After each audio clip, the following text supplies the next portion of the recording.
This is war, modern technological war, a war of speed, movement, and quickly concentrated firepower.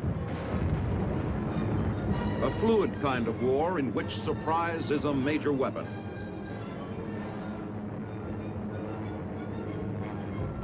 Today, more than ever before in our history, our Army must operate as a closely knit team. The action of each unit must be perfectly controlled. It must be timed and coordinated with the actions of all other units.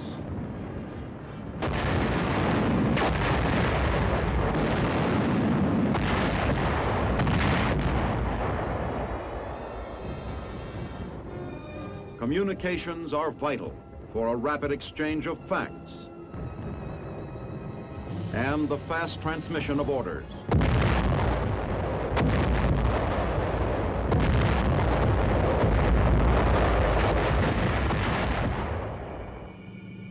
In the United States Army, it is the Signal Corps that maintains these nerves of communication.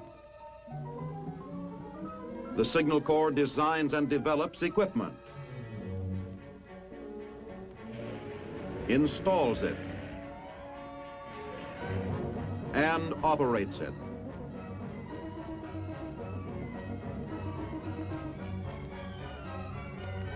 Wire and radio are integrated into a single fast-moving system to form the eyes and ears of command.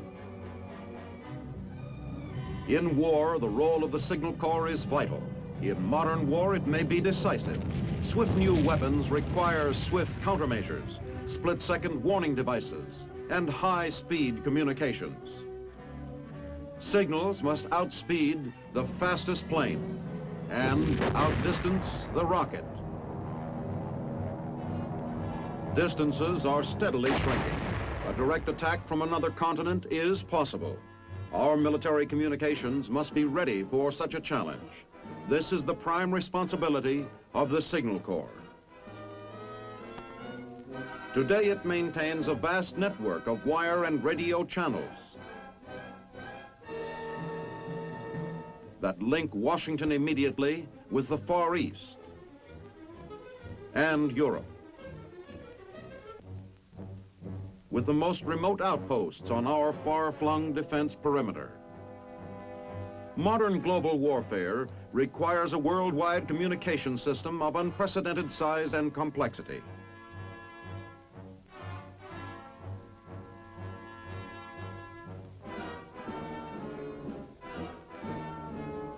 Such a system has been set up by the Signal Corps.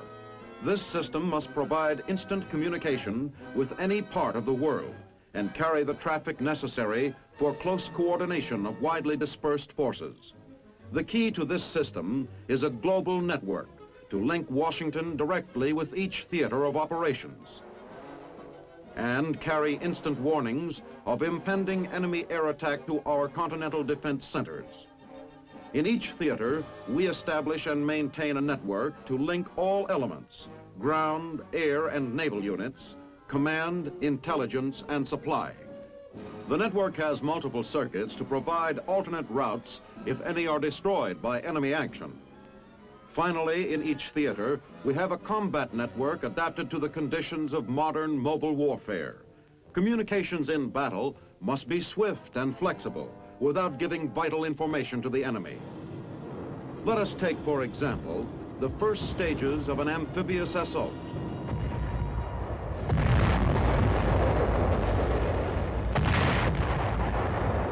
These are the critical moments when precise timing counts most, when success may depend on a momentary advantage.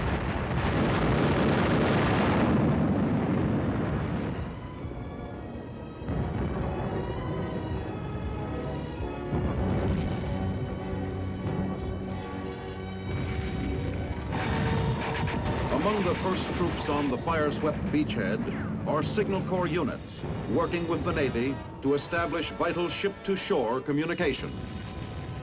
Means must be flexible. The signal must go through.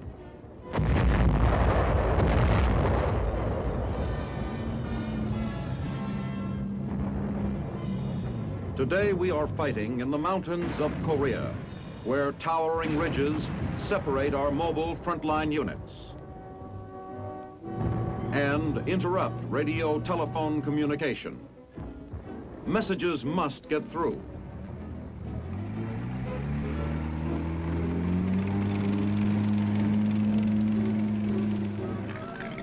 The Signal Corps is using planes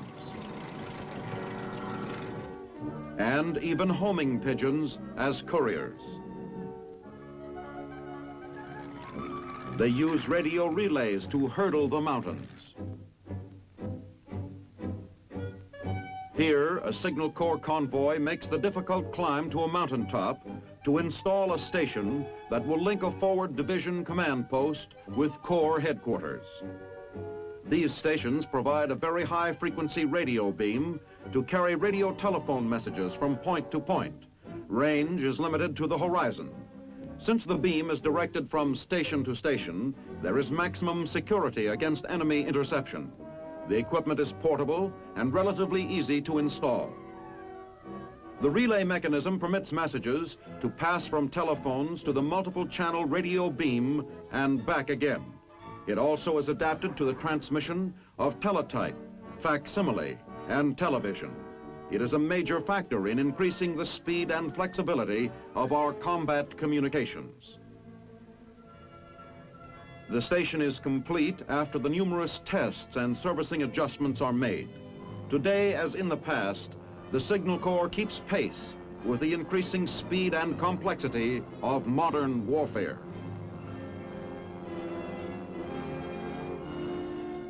The Signal Corps has participated in the development of many of the electronic devices now used by our armed forces.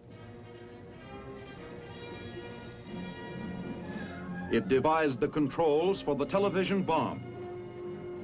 A television camera mounted in the nose of the bomb transmits a picture that shows the location of the target.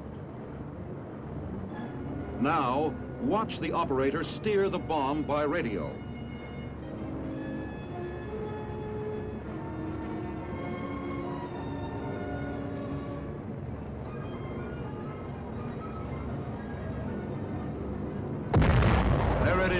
A direct hit. Partly the work of Signal Corps engineers was the proximity fuse in aerial bombs and rockets. A major innovation in World War II, the proximity fuse greatly increased the lethal effect of our weapons. A delicate electronic device, it automatically explodes a projectile just before it reaches the target.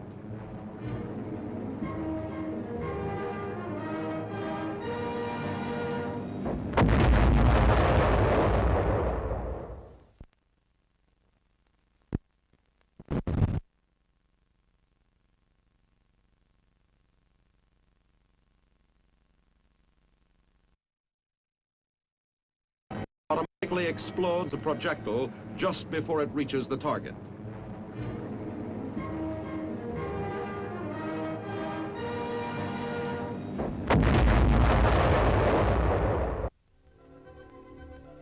Assistance was given in the development of a technique to detonate mines by radio signal. The enemy can't explode the mines unless they know the combination of our frequencies. These combinations are set up through the use of a standard telephone dial.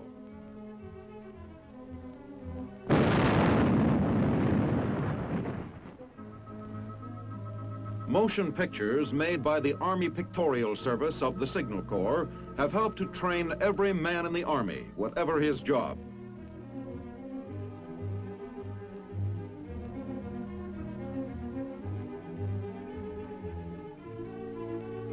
Training films are estimated to cut down the training time by at least 30%, and at the same time coordinates and unifies the Army's training programs. New tactics demand new techniques. An airborne invasion depends on a concentration of forces. The Signal Corps designed means to achieve this end, the Rebecca Eureka system. In advance of the landing, a paratrooper is dispatched to the designated drop zone. He carries a radio that establishes a directional beam. His part of the system is Eureka.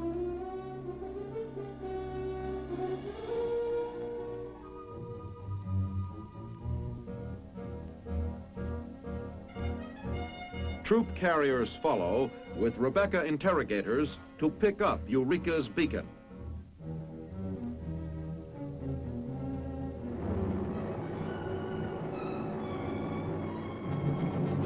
The Eureka beacon then guides them to the spot where the paratroops must drop.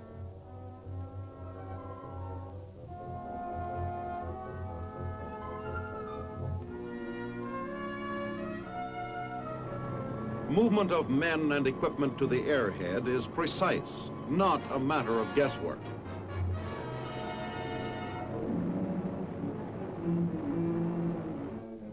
The Signal Corps was a pioneer in the field of radar, including radar for aircraft. This pilot, after dark, is looking for Boston. Signal Corps radar shows him the way.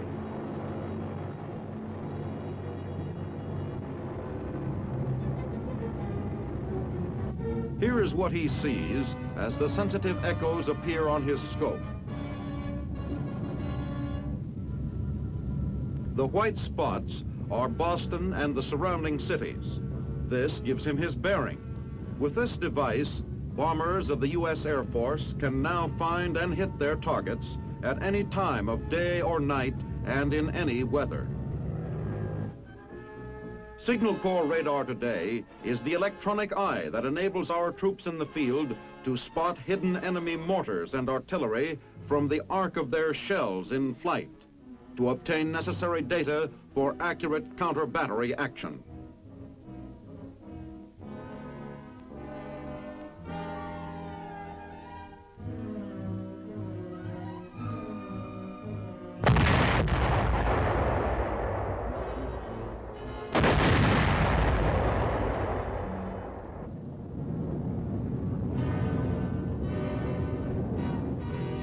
This same electronic eye today gives the signal to other electronic devices that automatically aim an anti-aircraft battery.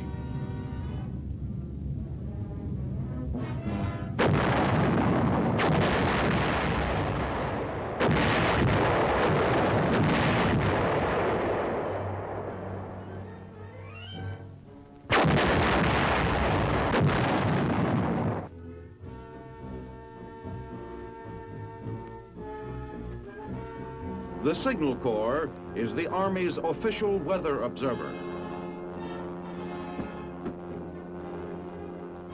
Among the Signal Corps' weather instruments is an automatic weather station which can secure data even from points behind enemy lines. This delicate instrument is known as radio sonde.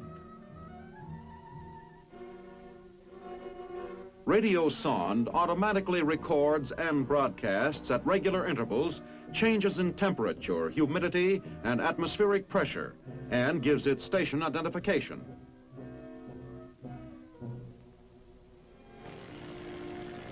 Signal Corps units were among the first to exploit the use of aircraft in warfare. From the Signal Corps' aeronautical section of World War I grew our present Air Force. Today, the Signal Corps again has an air section for photo reconnaissance.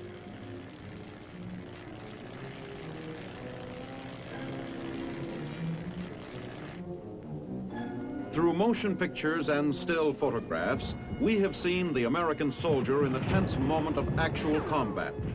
Think about the men who take these pictures. They have to be in the thick of the action. The Signal Corps combat photographers obtain a visual record of events at the front that is vital to our commanders in making decisions on strategy and tactics.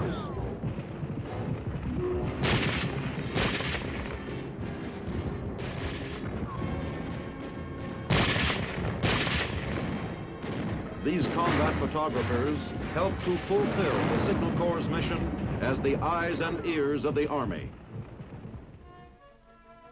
To enable the Signal Corps to fulfill this mission most effectively, scientists and engineers are pursuing a wide range of researches. in its own laboratories at Fort Monmouth, New Jersey, and under contract in civilian institutions.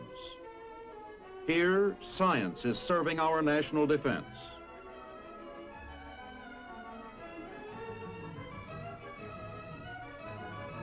Today, the main focus of this research is in the field of electronics, on the electron tube, which is the key to radio, radar, television, telephoto, and numerous other devices. The useful electromagnetic spectrum is being extended through microwave radar bands to wavelengths approaching infrared radiation. To develop new electron tubes for narrow beam communication and high definition radar.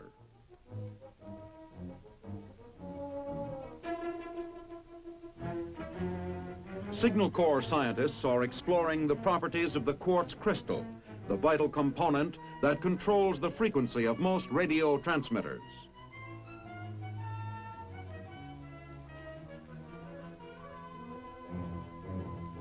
Today, a synthetic substitute is being produced.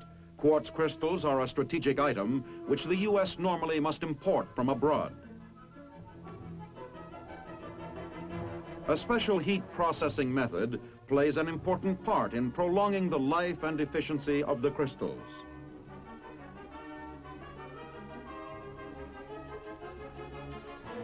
Our scientists are studying the chemistry of batteries and developing new types to make portable radios lighter and smaller without loss of range. Battery capacity has been increased as much as 5 times, while weight has been cut in half. New power equipment is being designed, from compact 150-watt units to giants producing 15,000 watts for round-the-world radio transmitters. One of the problems of basic research is to discover how these radio waves travel.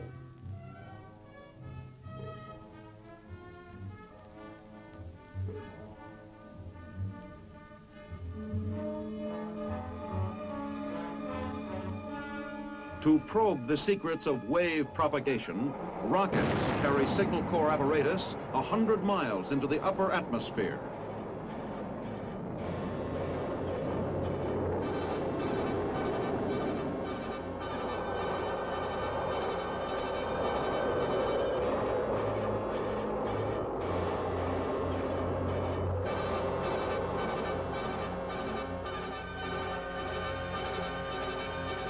The Signal Corps made man's first contact with the moon. In a test to define the outer limit of radar, its scientists directed radar pulses upward through the ionosphere toward the surface of the moon and recorded the echoes that returned across a void of 200,000 miles of outer space.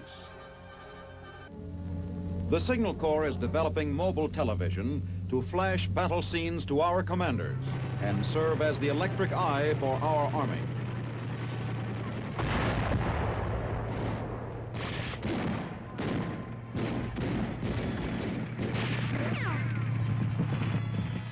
Signal Corps technology is integrating radio and wire into a single fast-moving communication system. It is possible now for this man to communicate directly not only with this man and this man, but also with this man, so that all of them fight as a team. This solves only one problem. All equipment must be highly mobile to fit the tactics of modern warfare.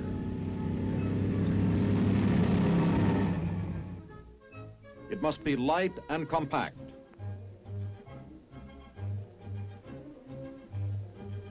Many new circuits no longer use conventional wiring. Instead, they are printed on strips, easily put into mass production. The Signal Corps has sharply reduced size and weight in a whole new series of portable radios for company and platoon. Field switchboards have been streamlined, but have greater capacity. Wire is lighter. During World War II, it took 2 men to lay wire with this cumbersome reel. The same footage now can be contained in a 26-pound package. It can be laid by one man. It can be laid by jeep or by plane over miles of rough country in a few minutes.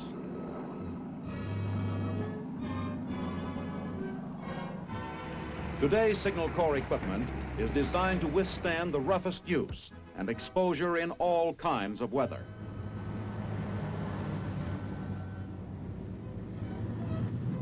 New specifications have to be met for new tactics of warfare. Size and weight are important in an airborne invasion.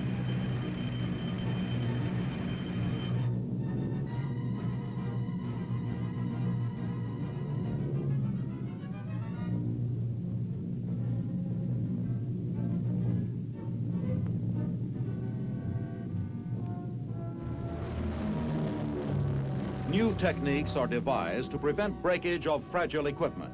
Here, a complete, very high-frequency radio station is deposited safely by parachute in the drop zone. Also airborne are the men of the radio operating crew who descend by parachute to assemble and put into action the equipment after the drop. 6 special containers swathed in heavy canvas padding hold the complete assembly, including 2 dipole antennas, power unit, frequency testing oscillator, and the radio receiving and transmitting apparatus.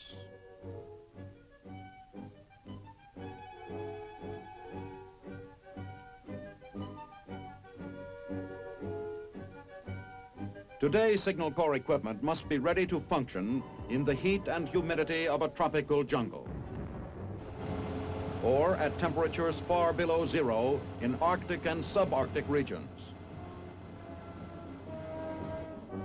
To make sure that signal equipment meets these rigid requirements, it is tested in every conceivable way before it leaves Signal Corps laboratories. First, it is subjected to the rigors of an artificially produced Arctic climate, then to blistering artificial heat.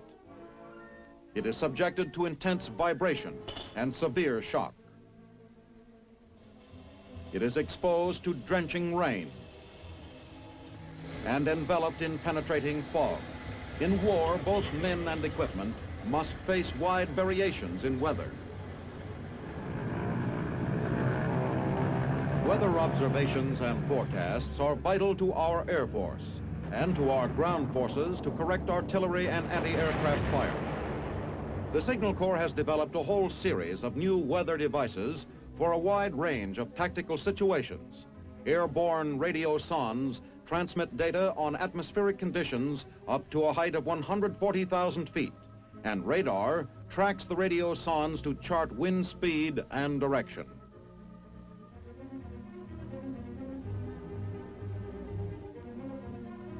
A special type of radar has been devised to detect nearby storms and long-range detection systems that automatically plot the position and path of a storm thousands of miles away. Special devices measure cloud ceiling and thickness, providing data vital to air safety.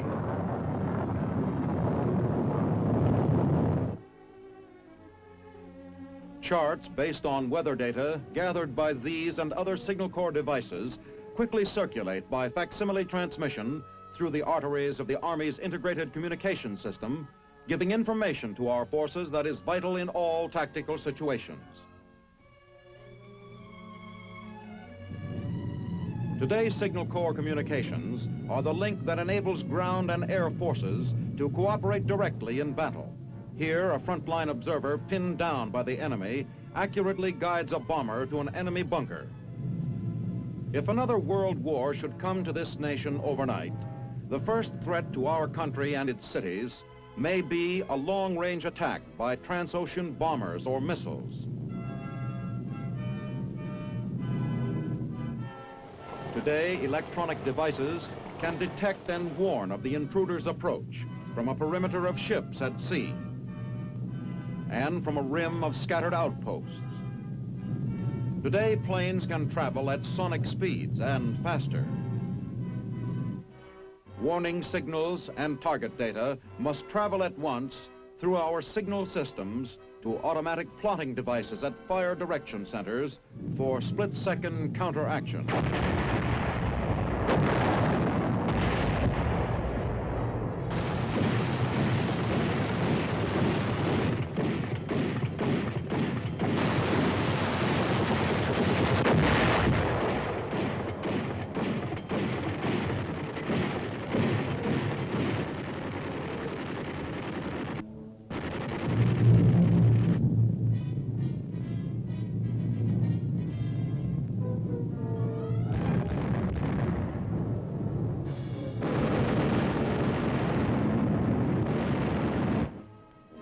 Today, our battlefront is both in the field and in the laboratory.